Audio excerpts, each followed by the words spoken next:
So we're all artists here. Maybe you're a musician or a painter or a writer or an actor or who knows what kind of artist you are, but art is art is art. And one of the biggest hurdles we run into as artists is getting started. There's so many reasons not to get started, and the editor in your brain is going to tell you not to get started. It's going to give you reasons why whatever your ideas are bad. So I guess the conversation today is how to get started. So I think that the best method to get started, no matter the medium, is the Socratic method. What is the Socratic method?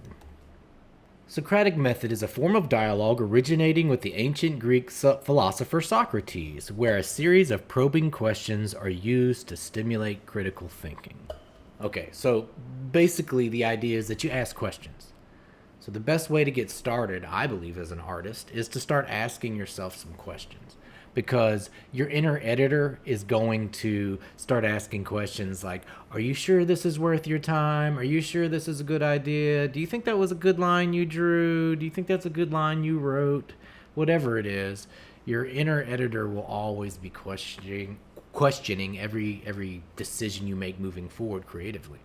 And I think you can kind of hijack that if you start creatively with questions. So the editor is not going to be able to hijack the conversation with questions if you're posing the questions first as an artist. So what you'll do is you'll start asking very simple questions, because the first thing you want to do as an artist is find a point of view. Now, sometimes people just make art to make art because it's fun. They got new supplies, or they got a new guitar, or whatever it is. Some things don't always come from like this deep inherited inspiration. Sometimes things come from just wanting to have fun. But if you're having trouble getting started in a creative process, let's start with the Socratic method and let's pose some questions to find a point of view. And what I like to do is ask questions to define a human. And the point of view doesn't have to be from a human, but if you're making a painting or writing a story or writing a song, generally the perspective comes from a person, a single person's point of view. In a lot of these circumstances, that person's point of view is yourself. But it's still a big question to ask, like, what is my point of view on this creative piece of art that I'm making?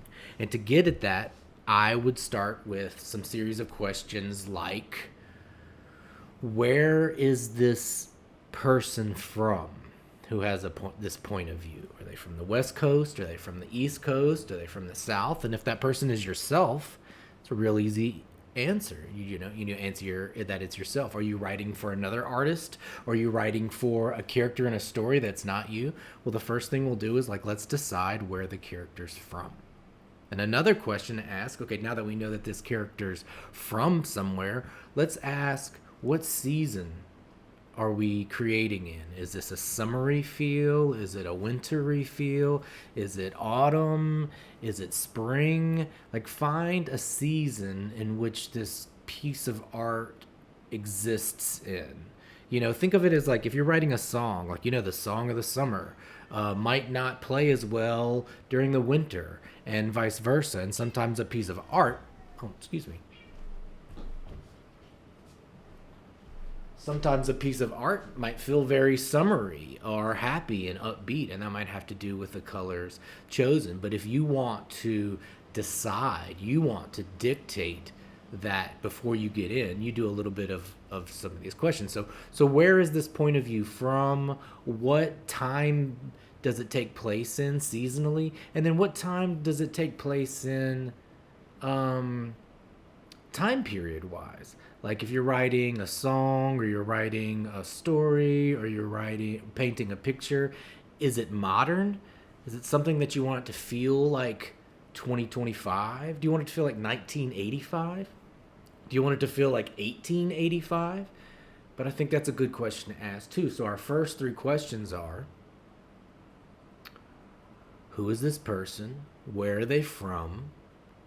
What season is it? And what year is it? Where are we at in a period timeline?